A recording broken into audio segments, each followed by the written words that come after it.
Muli, isang mapagpalang hapon po sa inyong lahat.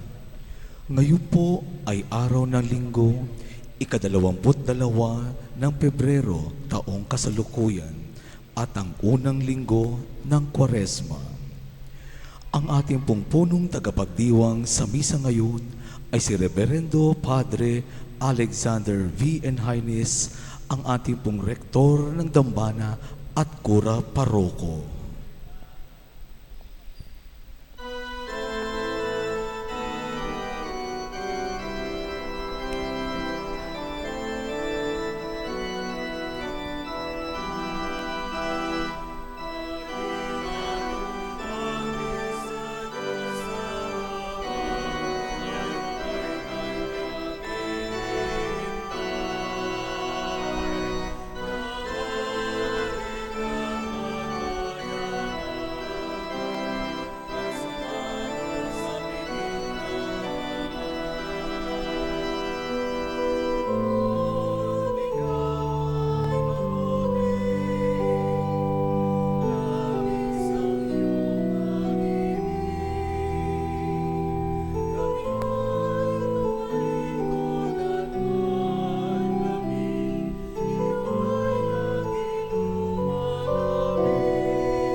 Sa ngalan ng Ama, ng Anak, ng Espiritu Santo.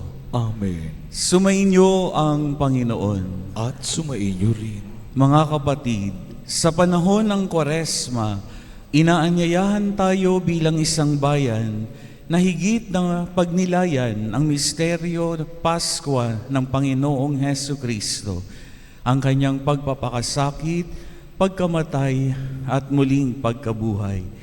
Sa misang ito, dumulog tayo sa ating mahabaging Ama upang maging matibay natin siyang tanggulan sa harap ng bawat tukso at pangamba. Patuloy nawa niya tayong ingatan at patnubayan upang makapamuhay tayong banal at naaayon sa kanyang kalooban. Aminin natin ngayon ang ating mga kasalanan upang tayo'y maging marapat gumanap sa banal na pagdiriwang. Tayo pong lahat, inaamin ko sa makapangyarihang Diyos at sa inyo mga kapatid, na lubha akong nagkasala sa isip, sa salita, sa gawa, at sa aking pagkukulang. Kaya isinasamo ko sa mahal na Birheng Maria, sa lahat ng mga anghel at mga banal, at sa inyo mga kapatid, na ako'y panalangin sa Panginoong ating Diyos. Kaawaan tayo ng makapangyarihang Diyos, patawarin tayo sa ating mga kasalanan, at patnubayan tayo sa buhay na walang hanggan. Amen.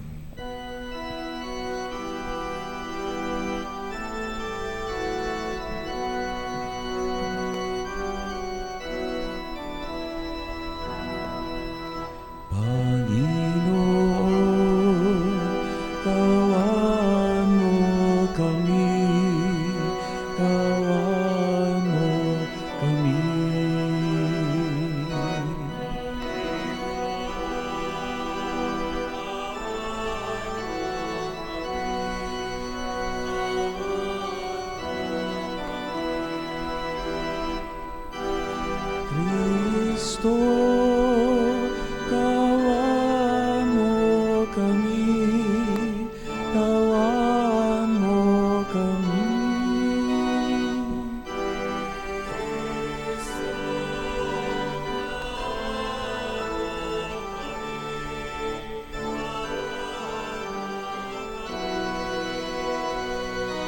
Panginoon, kawan mo kami, kawan mo kami.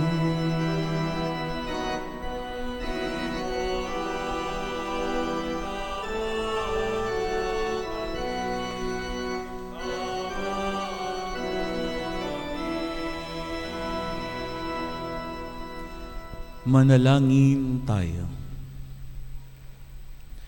Ama naming makapangyarihan, sa taon-taong pagdiriwang ng paghahandang 40 araw para sa Pasko ng Pagkabuhay, kami naway lalong umunlad sa pagtuklas sa hiwaga ng tagumpay ni Kristo upang masundan namin siya sa pamumuhay na marangal bilang aming tagapamagitan kasama ng Espiritu Santo magpa sa walang hanggan. Amen. Nilikha at pinagpala ng Diyos ang tao, ngunit sa pagsuway ng tao sa kalooban ng kanyang tagapaglikha, napahiwalay siya sa kanya. Dahil dito, nararanasan ng tao ang kaguluhan at kawalang pag-asa na sinasagisag ng kanyang pagkahubad. Pagbasa mula sa aklat ng Henesis. Nilikha ng Diyos ang tao mula sa alabok, hiningahan sa ilong at nagkaroon ng buhay. Naglagay ang Panginoon ng isang halamanan sa Eden, sa dakong silangan, at doon dinala ang taong kanyang nilalang. Pinasibol niya roon ang lahat ng uri ng kahoy na nakalulugod sa paningin at masasarap ang bunga. Sa gitna ng halamanan, naroroon ang punong nagbibigay buhay at ang punong nagbibigay ng kaalaman tungkol sa mabuti at masama. Ang ahas ang pinakatuso sa lahat ng hayop na nilikha ng Panginoon. Minsay tinanong nito ang babae, "Totoo bang sinabi ng Diyos na huwag kang kakain ng anumang bungang kahoy sa halamanan?" Tumugon ng babae, "Hindi naman. Ipinakakain sa amin ang anumang bunga sa halamanan.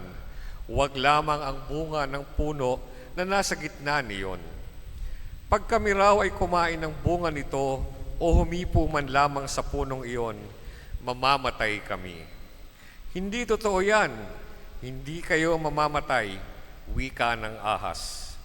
Gayon ang sabi ng Diyos sapagkat alam niyang kung kakain kayo ng bunga niyon, magkakaroon kayo ng pagkaunawa. Kayo'y magiging parang Diyos.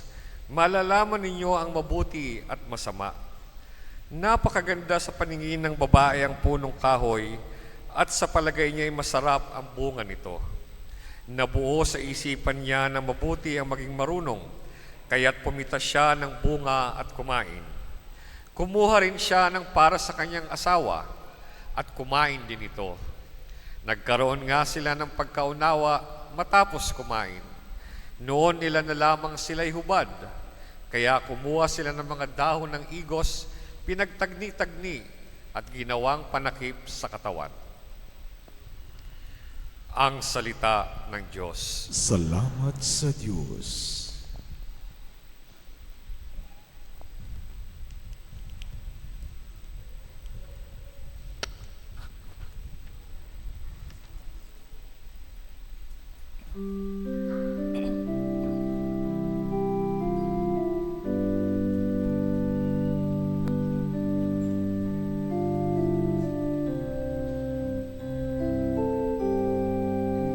Buong iyong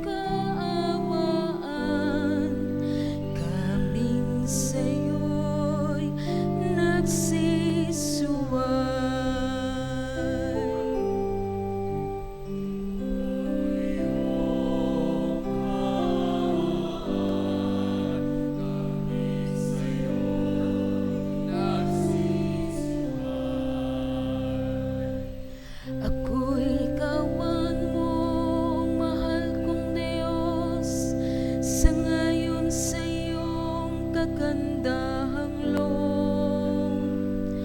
Mga kasalanan ko'y iyong pawiin, ayon din sa iyong pag-ibig sa akin.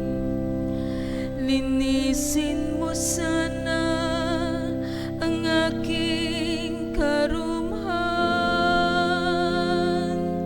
at ipatawad mo yaring kasalanan.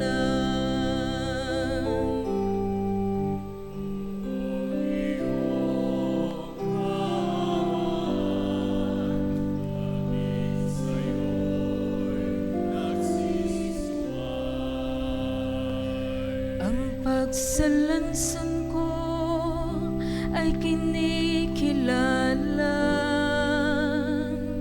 laging nasa isip ko at alaala. Sa iyo lang ako nagkasalang tunay, at ang nagawa ko'y di mo nagustuhan.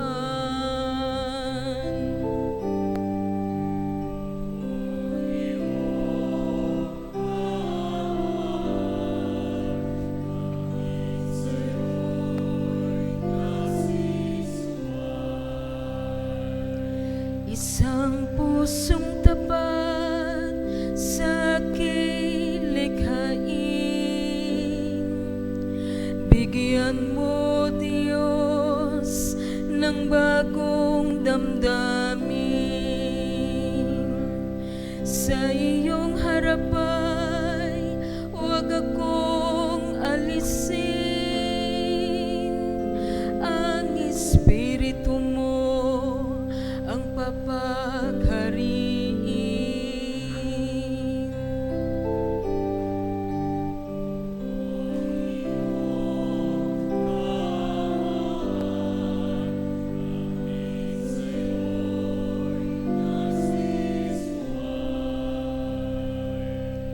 Ang galak na dulot ng iyong pagliligtas, ibalik at ako ay gawin mong tapat. Turuan mo akong makapagsalita at pupurihin ka sa gitna ng madla.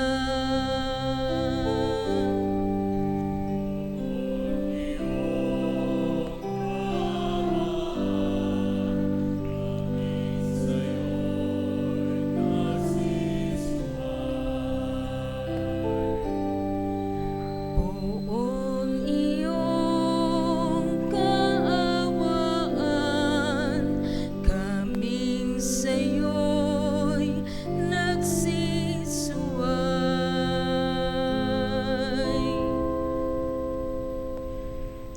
Inihahambing ni San Pablo ang pagsuway ni Adan sa pagsunod ni Jesus. Ang biyaya ng pagliligtas na hatid ng kamatayan at muling pagkabuhay ni Jesus ay higit na makapangyarihan kaysa sa kasalanan na umaalipin sa sangnilikha. Pagbasa mula sa sulat ni Apostol San Pablo sa mga taga-Roma. Mga kapatid, ang kasalanan ay pumasok sa sanlibutan sa pamamagitan ng isang tao, at ang kamatayan sa pamamagitan ng kasalanan niya. Dahil dito, lumaganap ang kamatayan sa lahat ng tao, sapagkat ang lahat ay nagkasala. Nasa sanlibutan na ang kasalanan bago pa ibinigay ang kautusan, ngunit walang pinananagot sa kasalanan kung walang kautusan. Gayunman, naghari ang kamatayan mula kay Adan hanggang kay Moises, kahit sa mga tao na ang pagkakasalay di tulad ng pagsuway ni Adan. Si Adan ay anino ng isang darating, ngunit magkaiba ang dalawang ito, sapagkat ang kagandahang loob ng Diyos ay higit na di hamak kaysa pagsuway ni Adan.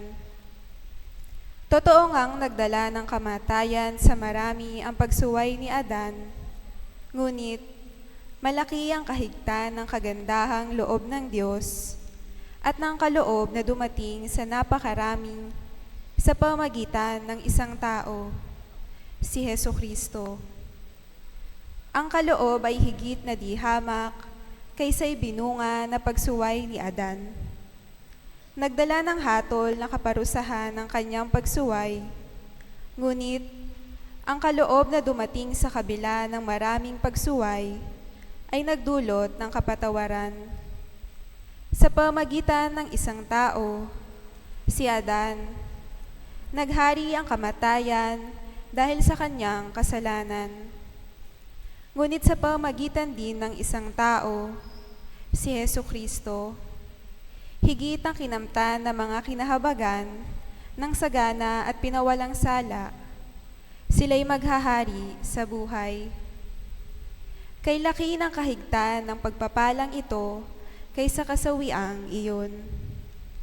Kaya't kung paanong nagbunga ng kaparusahan sa lahat ang kasalanan ng isang tao, ang pagkamatuwid naman ng isang tao ay nagdulot ng kapatawaran at buhay sa lahat.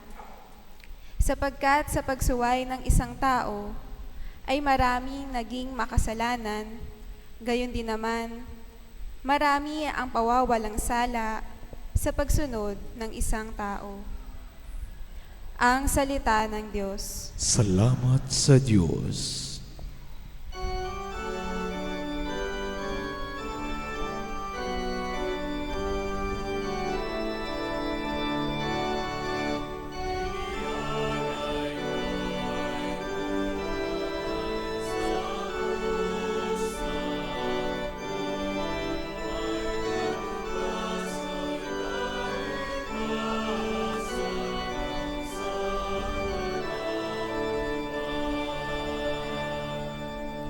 Ang tao ay nabubuhay hindi lamang sa tinapay, kundi sa salitang mahal mula sa bibig ng banal ng Ama nating may kapal.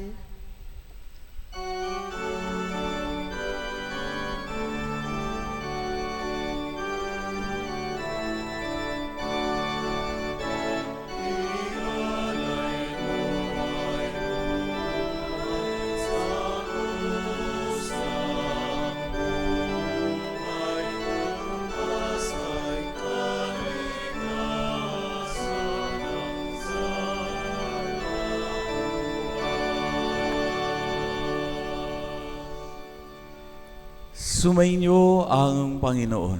At sumainyo rin. Ang mabuting balita ng Panginoon ayon kay San Mateo. Papuri sa iyo, Panginoon. Nung panahong iyon, si Jesus ay dinala ng Espiritu sa ilang upang tuksohin ng Diablo. Doon, 40 araw at 40 gabing nag-ayuno si Jesus at siya'y nagutom. Dumating ang manunukso at sinabi sa kanya, "Kung ikaw ang anak ng Diyos, gawin mong tinapay ang mga batong ito." Ngunit sumagot si Jesus, "Nasusulat, hindi lamang sa tinapay nabubuhay ang tao, kundi sa bawat salitang namumutawi sa bibig ng Diyos." Pagkatapos nito'y dinala siya ng Diablo sa taluktok ng templo sa banal na lungsod. "Kung ikaw ang anak ng Diyos," sabi sa kanya, "magpatihulog ka, sapagkat nasusulat, ipagbibili niya sa kanyang mga anghel na ingatan ka, aalalayan ka nila upang hindi ka matisod sa bato." Sumagot si Jesus, "Nasusulat din naman, huwag mong subukin ang Panginoon mong Diyos." Pagkatapos, dinala rin siya ng Diablo sa isang napakataas na bundok. Mula looy, ipinatanaw sa kanya ang lahat ng kaharian ng sanlibutan at ang kayamanan ng mga ito. At sinabi ng diablo, ibibigay ko sa iyo ang lahat ng ito kung magpapatira pa ka at sasamba sa akin. Sumagot si Jesus, lumayas ka, Satanas, sapagkat nasusulat, ang iyong Diyos at Panginoon ang sasambahin mo. Siya lamang ang iyong paglilingkuran. At iniwan siya ng diablo. Dumating ang mga anghel at naglingkod sa kanya. Ang mabuting balita ng ating Panginoon. Pinupuri ka namin, Panginoong Hesukristo. Magandang hapon po sa inyong lahat. Magandang hapon din po, Father. Hindi ko na inabutan ang aking lolo, kaya ako'y pirming nakikinig sa aking tatay noon kapag meron siyang mga kwento ng mga exploits ng aking lolo, lalo na noong panahon ng giyera sa bayan ng aking ama. Natatakot daw sila noon para sa mga kadalagahan sa kanilang bayan. Kaya't nung mabalitaang darating na ang mga Hapon, ay itinago nila ang mga dalaga at mga kababaihan, ilang pang mga kababaihan sa kagubatan. Daladala ang kanilang mga ari-arian, gayon din ang kanilang mga alagang hayop. Nagtungo sila sa mga liblib na lugar ng kagubatan doon sa bayan ng aking lolo. Isang araw daw ay nakarinig sila na may mga sundalo na nakabalita na mayroong mga nagtatago sa kagubatan. Dahil batid nila na ang kanilang mga alagang hayop, partikular ang mga aso, ay maaring tumahol at mabunyag kung saan sila nagtatago. Binusalan nila ang mga aso gamit ang ilang mga trapo, basahan na kanilang daladala. Anong nangyari? Sa kasamang palad, nakaligtas nga sila sa mga Hapon, pero nangamatay ang kanilang aso. Sabi ng tatay ko, hindi gaanong nagkakwento si Lolo tungkol sa mga kalupitang ginawa ng mga Hapon sa kanilang bayan. Pero nagkaroon ako ng ideya kung gaano kalala ang mga ginawa nila nang ilarawan ni Lolo kay tatay ang reaksyon ng mga tao nang malaman nilang tapos na ang giyera. Inipon daw sa bayan ang mga bangkay ng mga Hapon. Taglay-taglay ang mga kawayan ay pinaghahampas ang mga wala ng buhay na katawan ng mga Hapon. Kahit patay na, hinahataw pa rin nila. Dahil daw yon sa pagmamalupit na dinanas ng mga Pilipino sa kamay ng mga Hapon. At ang isang nakatatakot na pangyayari, mga kabataang lalaki, pinipit-pit daw ang ngipin ng mga Hapon dahil nakita nila na nagkikintaban ito. Dahil yung dentures ng mga panahong iyon, either gawa sa stainless steel o mga ginto. Kaya tinangka nilang tanggalin, pinipit-pit ang mga ginto sa ngipin ng mga Hapon. Yung mga paggawang yon, hindi naman yung normal na nangyayari. No? Kapag nasa ordinaryo at normal na sitwasyon tayo ng buhay. Pero kagaya ng description ng lolo ko sa aking ama, bilang pagbubuod daw sa kanilang karanasan ng giyera, para daw silang naging mga hayop sa ilang. Para daw silang naging parabang wala na ng mga pinanghahawakang mabuti dahil sa sakit na dinanas, hirap na dinanas, pait na karanasan, para silang mga hayop doon sa disyerto sa kawalan. Lumabas kung ano yung hindi maganda sa kanilang pag-uugali, dulot ng nangyaring digmaan. Ganoon naman po talaga minsan. May mga pagkakataon na may malaking papel sa kung paano tayo kumikilos bilang mga tao. May mga lugar, sitwasyon ng buhay, mga karanasan na napag naparasuong ka sa ganoong karanasan, ang lumalabas sa iyo ay mga bagay na hindi maganda. Pero meron din namang mga lugar, sitwasyon, karanasan na naglalabas ng mga bagay na magaganda sa ating mga katangian. Halimbawa, narito tayong lahat sa loob ng simbahan, lugar ng pagsamba sa Diyos. Kung sa labas, kapag ikay nagulat, merong hindi magandang lumalabas sa iyong bibig. Kapag nasa loob ka ng simbahan, napipiit mo ang iyong sarili. Hindi lumalabas yung bagay na normally, kapag nagulat ka sa labas, ay nabibigkas mo. Kapag nandun ka sa sementeryo, dumadalaw sa iyong mahal sa buhay, na doon ay nahihimlay, hindi ka magsasalita ng mga bagay na alam mo, maka-o-offend sa kanya. Kahit patay na siya, ang sasabihin mo pa rin sa kanya yung mga bagay na alam mong maganda. Makalulugod sa iyo at sa kanyang pandinig tungkol sa iyo. Mga bagay, lugar, sitwasyon, na kapag naandun ka sa ganoong pangyayari, ang lumalabas sa iyo ay kung ano yung mabuti. Pero kagaya ng karanasan ng aking lolo, yung kabaligtaran noon ay totoo. May mga pagkakataon at lugar na ang lumalabas sa atin ay hindi yung kung ano yung kalugod-lugod sa Diyos, kundi kung ano yung hindi maganda sa atin.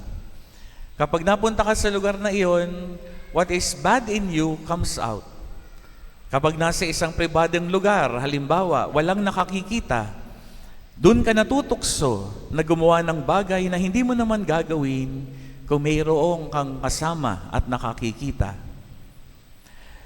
Hindi ka mag-uuwi ng gamit, halimbawa, sa lugar ng iyong opisina, kung naandun ang iyong boss o ang iyong mga kasamahan. Hindi ka magtataksil sa iyong asawa kung naandun ang iyong asawa. Kaya naman may mga sitwasyon at lugar na talagang naglalabas ng masama sa atin. At gaya ng paglalarawan ng aking lolo nung panahon ng gyera, yon ay karanasan na nagpalabas ng hindi maganda sa kanila. Wilderness experience, desert experience, karanasan sa ilang na nagpapalabas sa ating di kaaya-ayang asal, ugali, pagkilos o pananalita. Ngayon, mauunawaan natin kung bakit sa tema ng ating pagdiriwang ngayon, mahalaga pala ang lokasyon. Nandoon ang Panginoong Kristo sa ilang mga tuyo ang nasa kapaligiran. Sinasasimbolo ang lugar at sitwasyon ng buhay na para bagang nagpapalabas ng kung ano yung hindi maganda sa atin.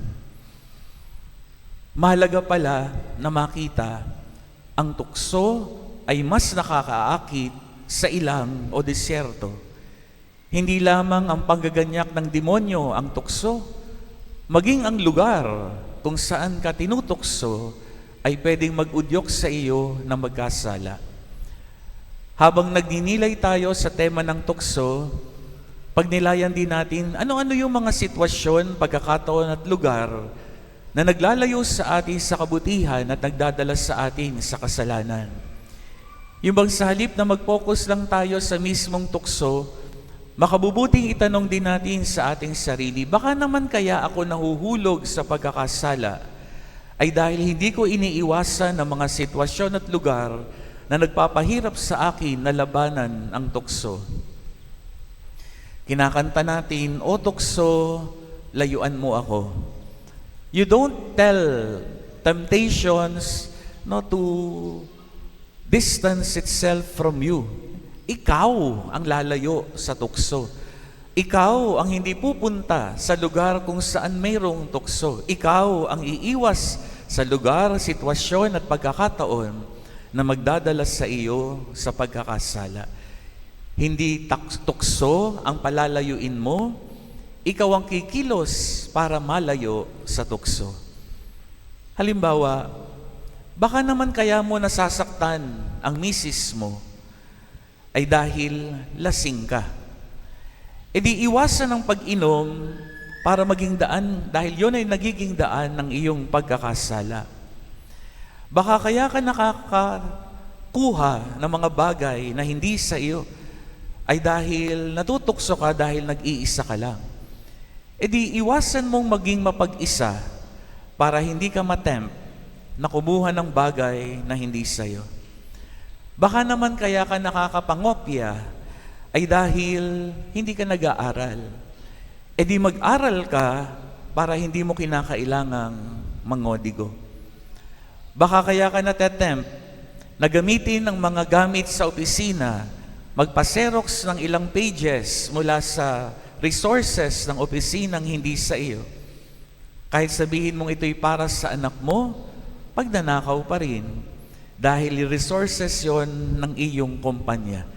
If you are tempted to do that, dahil nag-iisa ka, find company so that you will not be tempted to commit that sin. Iwasan na samahan ng mga taong nagtutulak sa iyo sa kasalanan. Kung tunay kaibigan ng mga taong nakapaligid sa iyo, dapat silang maging instrumento na mapalabas kung ano yung maganda sa iyo. Hindi yung sila pa ang magdadala sa iyo sa pagkakasala. Ngayon natin mauunawaan kung bakit kapag tayo nagkukumpisal, kinakailangan alam natin yung dinadasal natin sa act of contrition. Ano ba yung sinasabi natin sa act of contrition? Nangangako tayo na hindi lamang ang kasalanan ng ating iiwasan, kundi maging ang okasyon na magdadala sa atin sa pagkakasala. I firmly resolve with the help of your grace to sin no more and avoid occasions of sin. You don't just avoid sins, you avoid occasions that can lead you to sin. Mauunawaan din natin kung bakit sa lahat ng lugar, sa ilang pinili ni Juan Bautista na mangaral tungkol sa pagsisisi, at kung bakit sa ilang din dinala ang Panginoong Hesukristo. Kaya mga kapatid, alis sa ilang, lisanin ang ilang, umalis sa kagubatan, lumabas sa mga sitwasyon at lugar na nagpapadali sa demonyo na tuksohin ka. Huwag mo nang subukin ang iyong lakas na kaya mo itong pagtagumpayan. Huwag nang ilantad ang sarili sa mga sitwasyong magdadala sa iyo sa kasalanan. Alam natin ito, hindi titigil ang demonyo na ilayo tayo sa kamay ng Diyos. Pero alam din natin, hindi ito hahayaan ng Diyos na mangyari kung tayo'y makikipagtulungan sa Diyos. Kung tayo'y makikiisa sa sinasabi niyang, my grace is enough for you.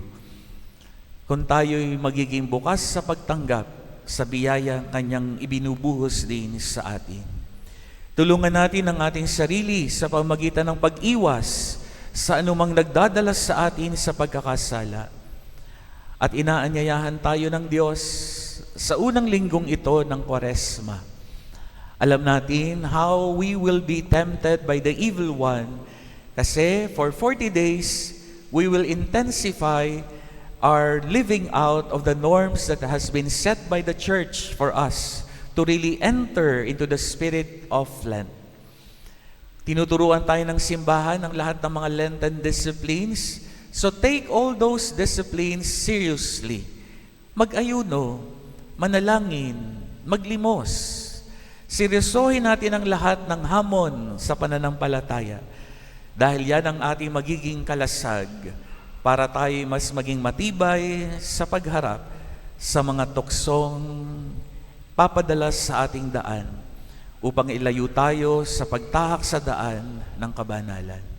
Tuwing tayo nagmimisa, tayo nagdadasal ng Ama namin.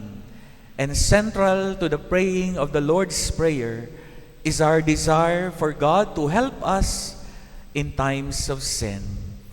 Kaya sa pagtatapos ng ating pagninilay, sasara natin ang ating mga mata at sabay-sabay nating dadasalin ang panalangin itinuro ng ating Panginoon. Tayo pong lahat. Ama namin, sumasalangit ka, sambahin ang ngalan mo, mapasa amin ang kaharian mo, sundin ang loob mo dito sa lupa para ng sa langit. Bigyan mo kami ngayon ng aming kakanin sa araw-araw at patawarin mo kami sa aming mga sala para ng pagpapatawad namin sa nagkakasala sa amin. At huwag mo kaming ipahintulot sa tukso at iadya mo kami sa lahat ng masama. Amen. Tumayo tayo at sama-sama nating ipahayag ang ating pananampalataya. Sumasampalataya ako sa Diyos Amang makapangyarihan sa lahat na may gawa ng langit at lupa. Sumasampalataya ako kay Jesucristo, iisang anak ng Diyos, Panginoon nating lahat.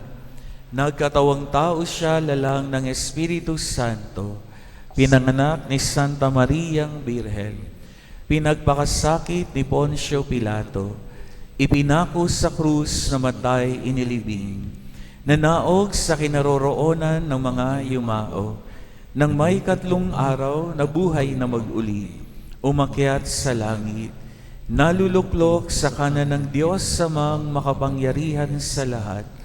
Doon magmumulang paririto at huhukom sa nangabubuhay at nangamatay na tao. Sumasampalataya naman ako sa Diyos Espiritu Santo, sa banal na simbahang Katolika, sa kasamahan ng mga banal, sa kapatawaran ng mga kasalanan, sa pagkabuhay na muli ng nangamatay na tao, at sa buhay na walang hanggan. Amen. Pinaalaala sa atin na hindi tayo nabubuhay sa tinapay lamang. Sa makatuwid, hilingin natin sa Diyos ang biyayang makapamuhay ng tapat sa Kanyang salita. Ating itugon, Ama, panatilihin mo kami sa iyong salita. Ama, panatilihin mo kami sa iyong salita. Gawin mong tapat na tagapagpahayag ng iyong salita, kaming iyong simbahan. Manalangin tayo. Ama, panatilihin mo kami sa iyong salita. Tulungan mo ang lahat ng nasa pamahalaan na maging tapat sa iyong salita sa kanilang paglilingkod sa aming bayan. Manalangin tayo. Ama, panatilihin mo kami sa iyong salita. Pukawin mo ang aming mga puso na magsisi. Tulungan mo kaming humingi ng tawad sa aming mga nasaktan at magpatawad din sa mga nakakasakit sa amin. Manalangin tayo. Ama, panatilihin mo kami sa iyong salita. Itinataas din namin sa iyo ang lahat ng social workers at silang lahat ng magtataguyod ng dignidad at karapatang pantao. Manalangin tayo. Ama, panatilihin mo kami sa iyong salita. Kupkupin mo ang mga yumao naming mga mahal sa buhay, sa iyong walang hanggang pag-ibig. Aliwin mo kaming nagdadalamhati sa kanilang paglisan. Manalangin tayo. Ama, panatilihin mo kami sa iyong salita. Itaas din natin ang mga kapatid nating nangangailangan ng panalangin, ang mga hinaing ng ating pamayanan at ang ating mga pansariling kahilingan. Manalangin tayo. Ama, panatilihin mo kami sa iyong salita. Ama naming mapagmahal, panatilihin mo kami sa iyong salita upang tulad niya kami rin maging tinapay ng buhay sa aming sama-samang paglalakbay pabalik sa iyo. Hinihiling namin ito sa ngalan ni Kristong aming Panginoon. Amen.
Manalangin kayo mga kapatid upang ang paghahain nating ikalugdan ng Diyos sa mang makapangyarihan.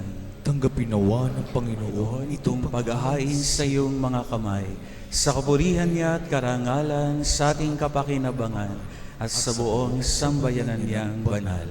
Ama naming lumikha, gawin mong kami maging marapat maghain sa pagdiriwang namin ngayon ng pagsisimula ng banal na panahon ng 40 araw na paghahanda para sa Pasko ng pagkabuhay sa pamamagitan ni Hesukristo kasama ng Espiritu Santo magpa sa walang hanggan. Amen. Sumainyo ang Panginoon. At sumainyo rin. Itaas sa Diyos ang inyong puso at diwa. Itinas na namin sa Panginoon. Pasalamatan natin ang Panginoong ating Diyos. Marapat na siya ay pasalamatan. Ama naming makapangyarihan, tunay ngang marapat na ikay aming pasalamatan sa pamamagitan ni Hesukristo na aming Panginoon.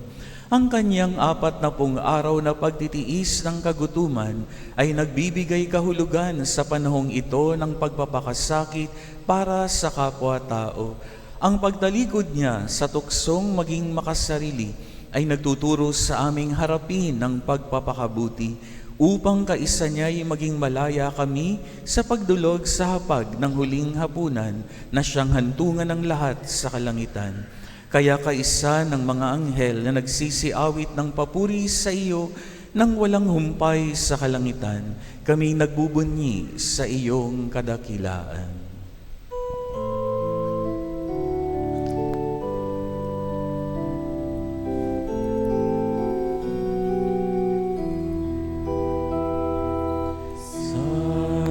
Santo, Santo, Panginoong Diyos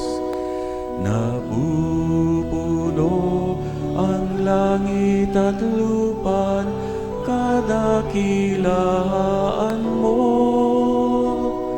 Osana, Osana, Osana sa kaitaasan. Osana, Osana, Osana sa kaitaasan. Pinagpala ang dapat rito sa ngalan ng Panginoon. Osana, Osana, Osana sa kaitaasan. Osana, Osana, Osana sa kaitaasan.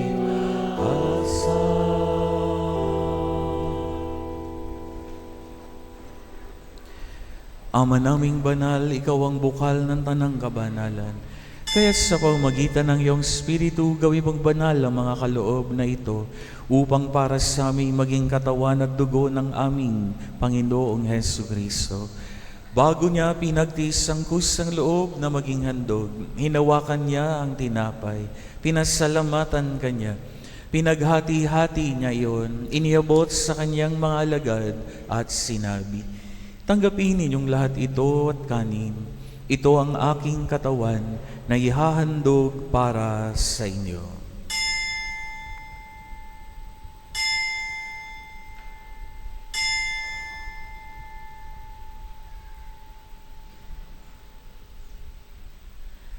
Gayon din naman, nung matapos ang hapunan, hinawakan niya ang kalis, muli kanyang pinasalamatan. Iniabot niya ang kalis sa kanyang mga alagad at sinabi, "Tanggapin ninyong lahat ito at inumin. Ito ang kalis ng aking dugo, ng bago at walang hanggang tipan. Ang aking dugo na ibubuhos para sa inyo at para sa lahat, sa ikapagpapatawad ng mga kasalanan. Gawin ninyo ito sa pag-alaala sa akin."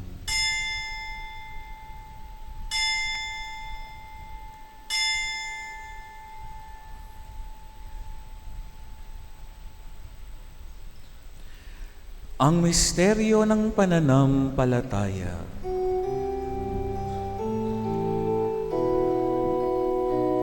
Sa krus mo at pagkabuhay, kami natubos mong tunay. Poong Jesus, naming mahal, ligtas mo kami tanan. Poong Jesus, naming mahal, ngayon at magpakailanman. Ama, ginagawa namin ngayon ang pag-alaala sa pagkamatay at muling pagkabuhay ng iyong anak. Kaya't nihaalay namin sa iyong tinapay na nagbibigay buhay at ang kalis na nagkakaloob ng kaligtasan. Kami nagpapasalamat dahil kami minarapat mong tumayo sa harap mo para maglingkod sa iyo. Isinasama namin kaming magsasalo-salo sa katawan at dugo ni Kristo ay mabuklod sa pagkakaisa sa pamamagitan ng Espiritu Santo. Ama, linghapin mo ang iyong simbahang laganap sa buong daigdig. Puspusin mo kami sa pag-ibig kaisa ni Leon na aming Papa, ni Ruperto na aming Obispo at ang Tanang Kaparian. Alalahanin mo ang mga kapatid naming nahimlay nang may pag-asang sila'y muling mabubuhay, gayon din ang lahat ng mga pumanaw. Kaawaan mo sila at patuloyin sa iyong kaliwanagan. Kaawaan mo at pagindapatin kaming lahat na makasalo sa iyong buhay na walang wakas, kaysa ng mahal na Birheng Maria na ina ng Diyos ni San Jose, kaysa ng mga apostol at lahat ng mga banal na namuhay dito sa daigdig ng kalugod-lugod sa iyo. Maipagdiwang nawa namin ang pagpupuri sa ikararangal mo sa pamamagitan ng iyong anak na aming Panginoong Hesu Kristo. Sa pamamagitan ni Kristo, kasama niya at sa Kanya, Ang lahat ng parangal at papuri ay sa iyo, Diyos samang makapangyarihan, kasama ng Espiritu Santo, magpa sa walang hanggan.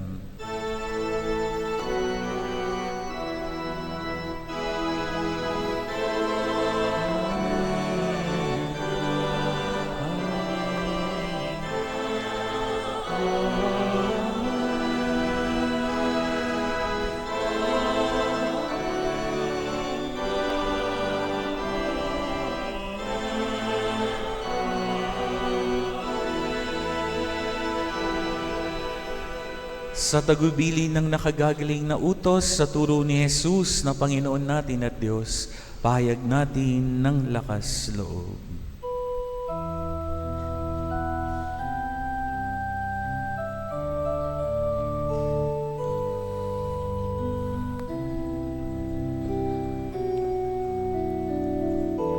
Tayo pong lahat.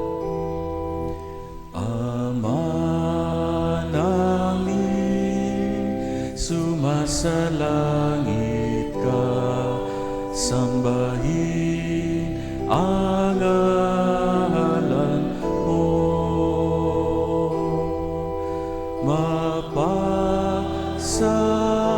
amin ang kaharian mo, sundin ang loob mo dito sa lupa para na sa langit.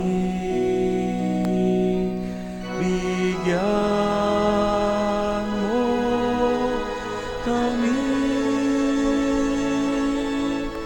ng aming kakanin sa araw-araw at patawarin mo kami sa aming manasala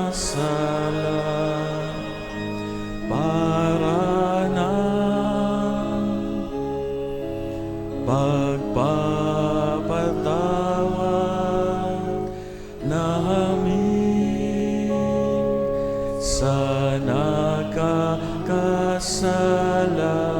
sa amin.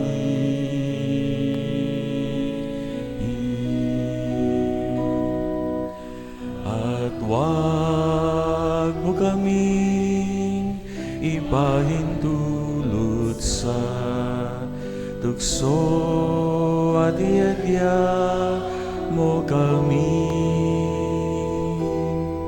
sa lahat ng masama.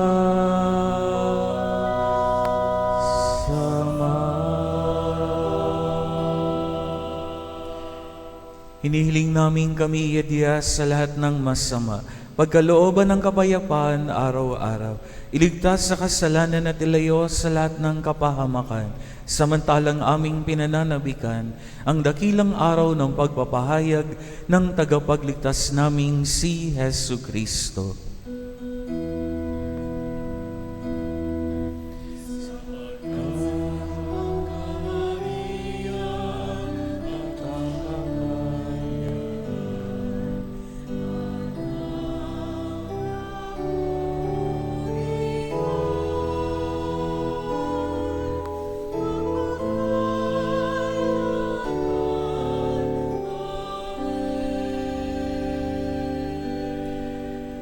Panginoong Jesucristo, sinabi mo sa iyong mga apostol, kapayapaan ang iniiwan ko sa inyo, ang aking kapayapaan ang binibigay ko sa inyo. Tunghayan mo ang aming pananampalataya at wag ang aming mga pagkakasala. Pagkalooban mo kami ng kapayapaan at pagkakaisa ayon sa iyong kalooban, kasama ng Espiritu Santo, magpa sa walang hanggan. Amen. Ang kapayapaan ng Panginoon naway laging sumainyo. At sumainyo rin. Magbigayan kayo ng kapayapaan sa isa't isa.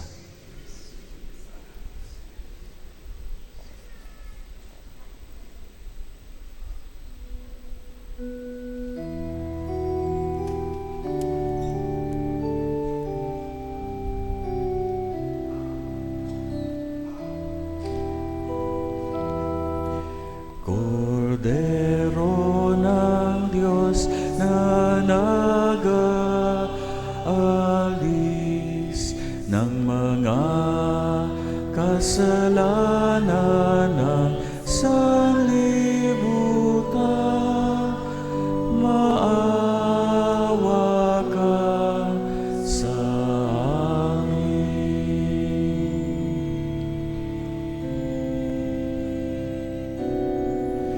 Kordero ng Diyos na nag-aalis ng mga kasalanan ng sanlibutan, maawa ka sa amin.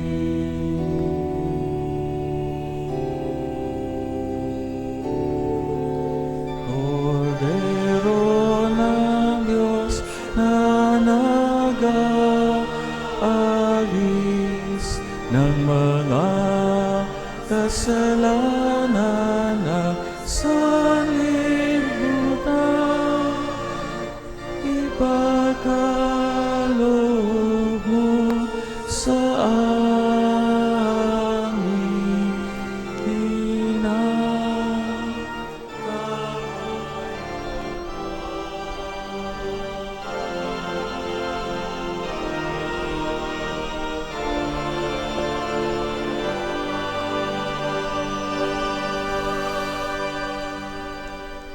Narito ang kordero ng Diyos sa nag-aalis ng kasalanan ng mundo.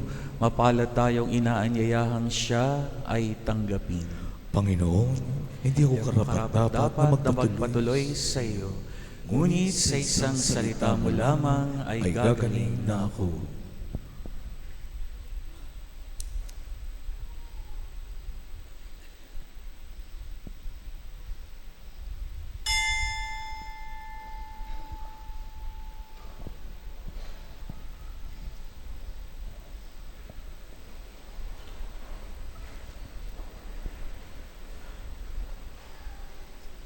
Panalangin sa espiritual na komunyon. Panginoong Hesus, ako ay naniniwala na ikaw ay nasa kabanal-banalang sakramento. Iniibig kita ng higit sa lahat at ninanasa kong tanggapin ka sa aking kaluluwa, sapagkat sa mga sandaling ito, hindi kita matatanggap sa sakramento. Tumuloy ka sa Espiritu sa aking puso. Niyayakap kita na para bang naririto ka at ang inaalay ko ng buong buo ang aking sarili sa iyo. Huwag mo sanang hayaang mawalay ako sa iyo. Amen.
Pinasasalamatan po natin ang mga nag-alay sa misa ngayon sa pangunguna nila Ginoong at Ginang Jeffrey and Karen K. Cruz at ang kanilang samahan ang Kristiyano Sinakulo Incorporated at sa inyong mga kapatid na nag-alay para sa misa ngayon. Muli maraming salamat po. Magkakaroon din po tayo ng second collection para sa Opus Sancti Petri or Saint Peter the Apostle. Ang ating second collection sa unang linggo ng Kwaresma ay para sa Opus Sancti Petri, Society of Saint Peter the Apostle. Ang malilikom na pondo ay para suportahan ang mga simbahan sa mga mission territories sa Africa, Asia at Oceania. Ang anumang halaga na inyong maitutulong ay ipangtutustos sa panghuhubog ng mga lokal na pari sa mga lugar na ito na nakakaunawa sa wika, kultura at pangangailangan ng sarili nilang mamamayan. Maraming salamat po.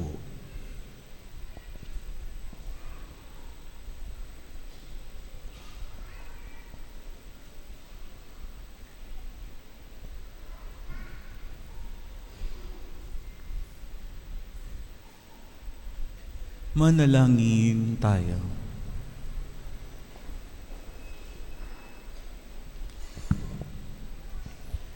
Ama naming mapagmahal, kaming pinapakinabang mo sa pagkaing iyong bigay, ay tumanggap ng pampalakas ng pananampalataya, pampatibay ng pag-asa at pampaalab ng pag-ibig.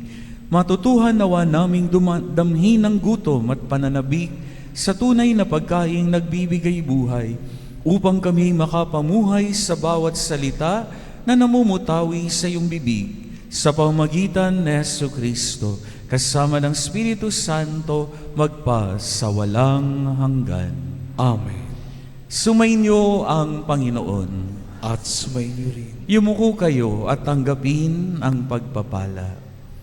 Ama naming mapagpala, ipagtanggol mo lagi sa lahat ng masama ang iyong sambayanan, upang malayang makapaglingkod sa iyo at mamalaging nasa pagkupkup mo sa pamamagitan ni Jesucristo, kasama ng Espiritu Santo, magpa sa walang hanggan.